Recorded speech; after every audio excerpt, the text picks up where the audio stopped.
Dao Te Ching, Chapter 5. Heaven and earth have no personal biases. They treat all things like straw dogs, used in rituals and then discarded. Likewise, the sage governs without favoritism, seeing the people as part of the natural order. Between heaven and earth, isn't it like a bellows? It appears empty, yet it never runs dry. The more you move it, the more it gives. Too many words lead to confusion. It's better to stay centered. Key ideas. 1. Nature is impartial. It follows its own laws without favoritism. 2. A wise leader mirrors nature. Governance should be free of personal bias, allowing people to grow naturally. 3. The power of emptiness. Like a bellows, seeming emptiness holds unlimited potential. 4. Silence and balance. Speaking too much can lead to trouble. Staying centered is wiser. Breaking it down. 1. Nature is impartial, beyond human emotions. Heaven and earth are not compassionate. They treat all things like straw dogs. Laozi reminds us that the universe doesn't operate based on human morality. Just as the sun doesn't shine more on one person than another, nature follows its course, indifferent to human desires.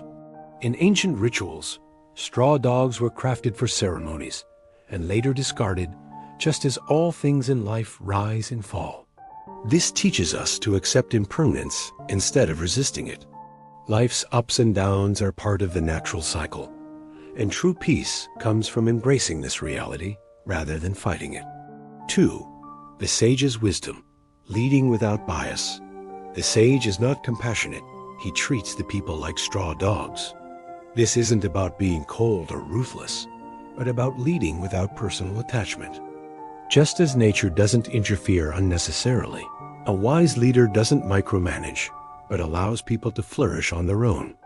In modern leadership, this means trusting people instead of controlling them.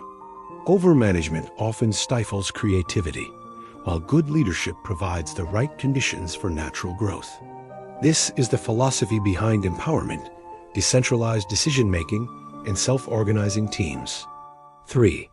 The bellows, power and emptiness. Between heaven and earth, isn't it like a bellows? It seems empty, yet the more it moves, the more it produces. A bellows appears hollow, yet it generates powerful airflow when used. Similarly, true strength comes from space and flexibility, not rigidity. This applies to creativity. A cluttered mind blocks fresh ideas, while an open one allows innovation. Personal growth. Letting go of fixed ideas makes room for new possibilities. Resilience. Being adaptable rather than rigid helps us thrive in uncertainty. The takeaway? Embrace the unknown and trust that openness leads to new opportunities. 4. Silence and balance, the power of restraint. Too many words lead to exhaustion. It's better to stay centered.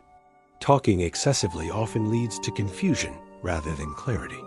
Laozi advises us to speak less, observe more, and remain steady in the face of distractions. In today's world of constant information overload, this is more relevant than ever. Instead of reacting impulsively, practice mindful silence. It leads to deeper understanding, better decision-making, and inner peace. Applying this wisdom to life. Don't take nature's changes personally. Learn to go with the flow. Lead by providing space, not by controlling everything. Understand that emptiness isn't a weakness, it's a source of power. Speak less, listen more, and stay grounded in what truly matters. The Dao Te Ching teaches us that life flows best when we don't force it. If you enjoy exploring wisdom like this, subscribe to my channel. Let's dive deeper into the power of Eastern philosophy.